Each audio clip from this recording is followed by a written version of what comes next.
Hello there, Mad Mike here, and welcome back to the channel. And today I'm actually going to be putting out a couple of videos again because I've had to take the last couple of days to do some other things around the house. So also I was preoccupied playing Doom Eternal and some other things, so I chose to neglect a little bit. But I'm going to put out at least two videos today, maybe three. So that'll kind of make up for it. But the first one is going to be about Doom Eternal. Now, here's the thing: is that I usually don't go into video game stuff on my channel. I've done a couple of videos related to it, but it's usually in relation to movies, as is this one. But the thing is that Doom Eternal has changed the game for Doom in terms of connecting the two stories, at least in an official sense. Because a lot of people had, and by the way, spoilers for Doom Eternal. If you have played it, continue watching because you already know what I'm going to be talking about. If you haven't played it, go play the game and then come back. Otherwise, you will be spoiled. So please do not continue on in the video if you have not played through the game and you care about spoilers. Um, excuse me. So in the game, they've connected the stories of the original first two Dooms and the new two Dooms. I think Doom 3 may have been confirmed as well through some Easter egg stuff, but 1 and 2 are confirmed because the character you're playing in Doom 2016 and in Doom Eternal is the same character you play in Doom 1 and 2. He is Doom Guy. And they show you basically what happened to him. They show you, that he gets, after Doom 2, he gets transported through a portal and he winds up in this other world. And he gets turned into a Sentinel. And a Sentinel is basically that's the birth of the Doom Slayer. That's pretty much what he is now in these newer games. And they gave him the whole Praetorian suit of armor and all that stuff. So it was nice to see the story connected, but I think that means that because you have this overarching story now, I think you can make a decent movie out of it. And I'm aware that Doom Annihilation came out last year. That was a goddamn train wreck. We did a rated R riffs on it. I did a stream on Web's channel about it. So it's a complete and utter train wreck. I would never recommend sitting down and watching it if you're a Doom fan or if you're a fan of films in general, because really it's more or less just a ripoff of Alien. And then even the special effects are just kind of crappy until like the last 30 seconds of the movie. But I think that Doom needs a good film adaptation, and I think you need a film adaptation with Doom Guy. And here's the thing that I'm going to take as a template, and I'm going to take the original Doom, and I'm going to take another movie that I really enjoy called Hardcore Henry, because both of those movies well, I shouldn't say that. Hardcore Henry works. The scenes from the original Doom also work. The first-person scenes at the end of the film.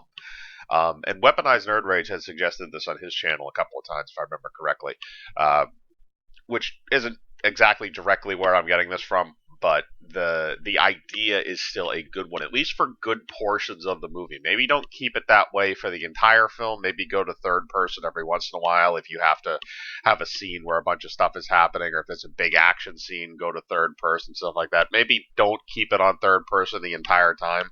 But the thing is that Doom Guy has the same issue as some other.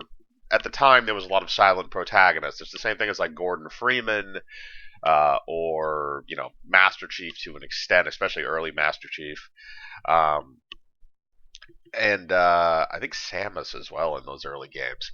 But it's kind of the idea of the silent protagonist, where you are able to put yourself into the protagonist's shoes as you're doing all this stuff.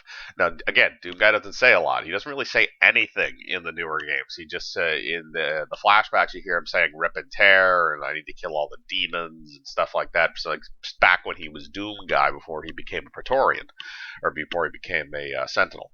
So you could probably do that in that format and it would work because it worked for Hardcore Henry. The guys that did the action for that movie, they made it work. And they made sense of why you had a silent protagonist. Because he didn't have, he was an android or half android, whatever you want to call it, cyborg, that he didn't have any his voice box wasn't like plugged in correctly, so he couldn't talk. Um, so they made it make sense in the world of that movie why he couldn't talk, and the rest of the world is kind of explained through the surrounding characters, which again I think you could do relatively easily, and I think it would be kind of funny too, because of the way that, especially the way the Doom guy acts, he just murders everything that moves. Um, and there are some funny scenes in Eternal as well. You know, the scene where he first goes to Mars, which actually you can see in the demo level that they put out, or I forget if it was a demo or if it was just the a gameplay video that they put out, but one or the other. But the first mission where he actually goes to Mars, he walks through this whole room of scientists, and then the last scientist is like shitting himself, and he just literally just grabs the scientist's pass and brings it over to the little door screen and opens the door, and that's basically all he does to him. And then he just walks out and starts murdering demons. But that guy was crapping himself, and that was funny. I think that really helped and made that work. And you could do that with a normal Doom movie. And I think the problem that they've been having with trying to develop a Doom film is that, number one, they at the time when that was being developed, there was still a very big stigma against video game movies. That's kind of died down lately because of the success of Detective Pikachu and Sonic the Hedgehog.